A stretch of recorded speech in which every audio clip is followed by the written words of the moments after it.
Kecamatan Cugenang, Cianjur, Jawa Barat merupakan salah satu titik yang terdampak cukup parah akibat gempa. Meski telah diperbolehkan pulang, masih banyak pengungsi yang memilih bertahan di pengungsian lapangan Kampung Garogol, Desa Cibulakan. Informasi selengkapnya pemirsa saat ini sudah bergabung bersama kami ada rekan kami Khairon Syah. Khairon Syah, bagaimana kondisi pengungsi hingga hari ke-8 pasca gempa ini?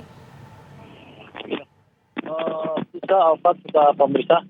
Saat ini saya berada di Kampung Kabandungan, Desa Talaga, Kecamatan Cugenang, yang memang tidak jauh jaraknya dengan pengungsian sebelumnya di Kampung Garogol, Desa Cibulakan. Dan di belakang ini adalah di Kampung Kabandungan, di mana ada sekitar 75 kakak yang berada di 11 tenda yang ada di kampung ini. Dan satu tenda itu dihuni oleh sekitar 20 orang, dan juga di sini tersebar ada sekitar 20 lebih titik pengungsian yang dilakukan oleh warga secara mandiri.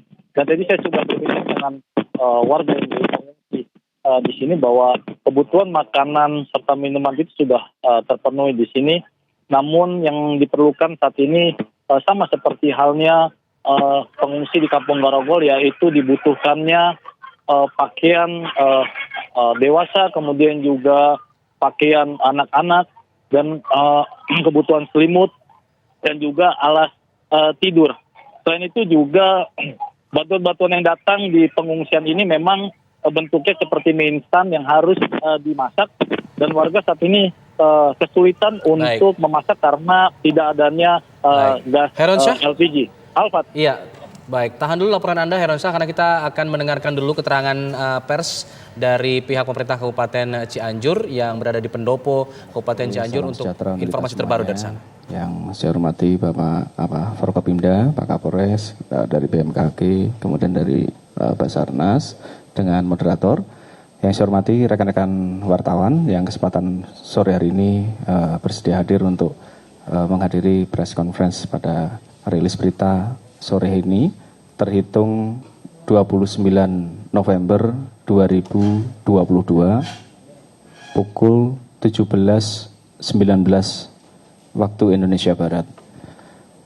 Pada kesempatan sore hari ini kami akan menyampaikan data update tentang penanganan pasca gempa 5,6 di wilayah Kabupaten Cianjur.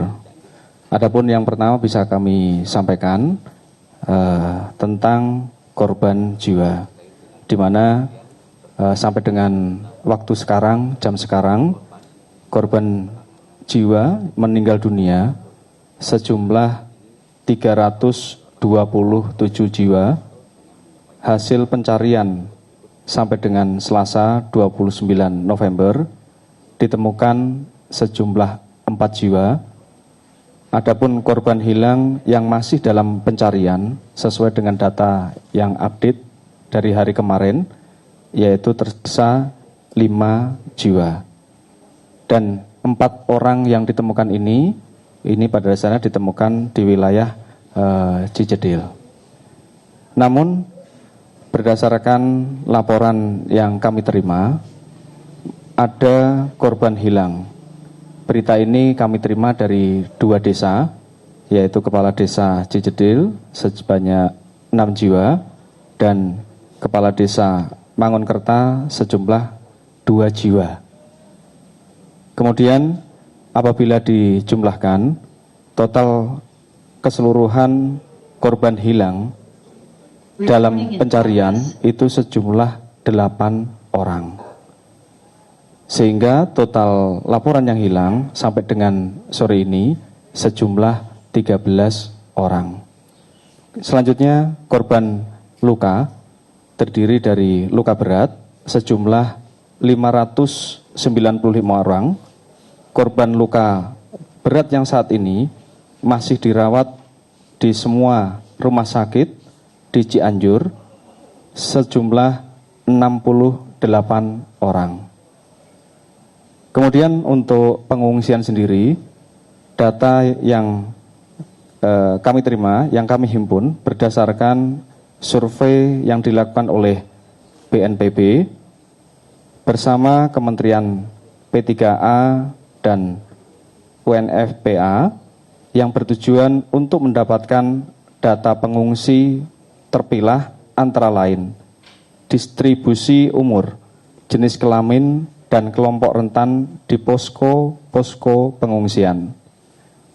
Titik pengungsian yang sudah berjalan di survei saat ini per pukul 17.22 waktu Indonesia Barat, 451 titik dengan rincian 333 titik terpusat dan 118 mandiri. Selanjutnya untuk jumlah KK yang disurvei, sejumlah 39.985 KK, hasil validasi data yang terakhir. Jumlah total pengungsi yang disurvei 108.720 jiwa, pengungsi laki-laki 52.987 jiwa, pengungsi perempuan 55.733 jiwa, penyandang disabilitas 147 jiwa, ibu hamil 1.341 jiwa, dan lansia 6.994 jiwa. Adapun kerugian yang kami input sesuai data yang masuk, kerugian material total jumlah kerugiannya untuk rumah rusak berat 83.747, kemudian rumah ulangi total keseluruhannya, kemudian rinciannya sebagai berikut. Rumah rusak berat sendiri 34.477, rusak ringan ataupun rusak sedang 17.599, rusak ringan 35.976.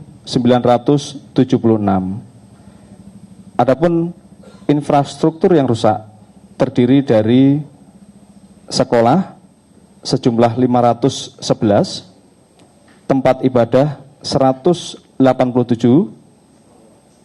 fasilitas kesehatan 14, gedung ataupun perkantoran 17.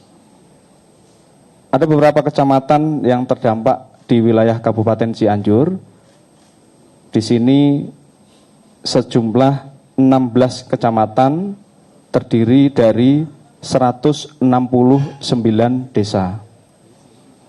Perkembangan kegiatan harian dan informasi manajemen posko darurat, sistem distribusi logistik, di mana dalam pendistribusian logistik untuk menjangkau wilayah dengan kondisi yang sulit masih dilakukan dengan menggunakan kendaraan roda 2.